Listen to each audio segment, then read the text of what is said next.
L'imam al-Mahdi sortira d'Afrique. Pourquoi le choix de l'Afrique ? Pourquoi l'Afrique ? Voilà une question qui, posée au sujet de l'imam al-Mahdi, trouble bien des esprits. Pourquoi le guide attendu de la fin des temps naîtrait-il sur cette terre que beaucoup regardent encore avec condescendance ? La réponse ne se trouve ni dans les calculs politiques, ni dans les rapports de force du monde moderne. Elle est inscrite dans les livres saints, dans la sagesse éternelle et dans une réalité spirituelle bien plus profonde que les apparences. Revenons d'abord à une certitude fondamentale. L'imam al-Mahdi est un descendant du prophète Mohammed, paix et salut sur lui. Mais alors, si l'on imagine un descendant du prophète, beaucoup visualisent immédiatement un homme à la peau claire. C'est oublier que la filiation spirituelle ne passe pas par la couleur de peau. Elle passe par l'âme, par la lumière, par ce que Dieu a scellé dans l'invisible. Le prophète, paix et salut sur lui, peut revendiquer une paternité à 3 niveaux. D'abord, la paternité de la Nouraniya, la filiation par la lumière. Il enveloppe de sa propre lumière l'âme de celui qu'il choisit comme fils spirituel dans le monde du mystère. Ensuite, la paternité de la Rouhaniya, la filiation par l'esprit. Là, l'âme de l'élu est intégrée à la sienne dans une naissance intérieure.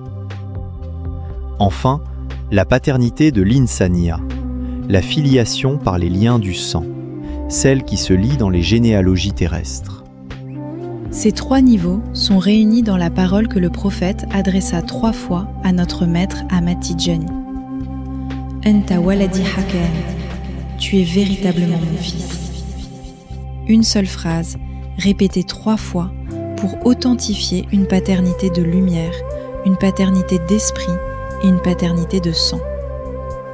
Ainsi, être un fils du prophète ne signifie pas avoir la peau blanche. Cela signifie appartenir à cette chaîne sacrée que Dieu seul noue et dénoue. Et l'imam al-Mahdi, lui, est le petit-fils du prophète dans ses 3 dimensions. Lumière, esprit, sa filiation est aussi réelle que celle qui unit Ahmad Tidjani au messager. Cela posé, une question plus grande surgit. Pourquoi l'Afrique ? Pourquoi le Très-Haut a-t-il choisi ce continent pour accueillir la naissance de ce guide ultime ?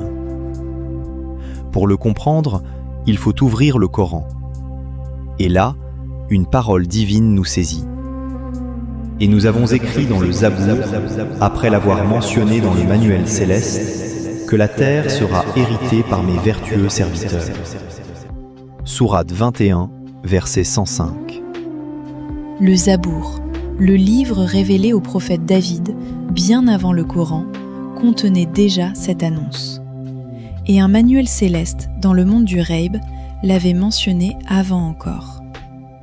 Dieu répète cette promesse dans le Coran pour qu'aucun doute ne subsiste. Cette organisation ne date pas d'aujourd'hui. Mais aujourd'hui, qui dirige vraiment le monde ? Les premières puissances militaires, économiques, politiques sont-elles dirigées par ces vertueux serviteurs ? L'écrasante majorité de ceux qui tiennent les rênes de la planète ne sont pas des croyants soumis à Dieu. Ce constat suffit à comprendre que la prophétie n'est pas encore accomplie. Elle est en marche.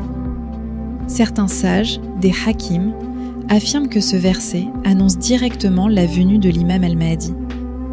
Car c'est avec son apparition que l'héritage de la terre changera de main.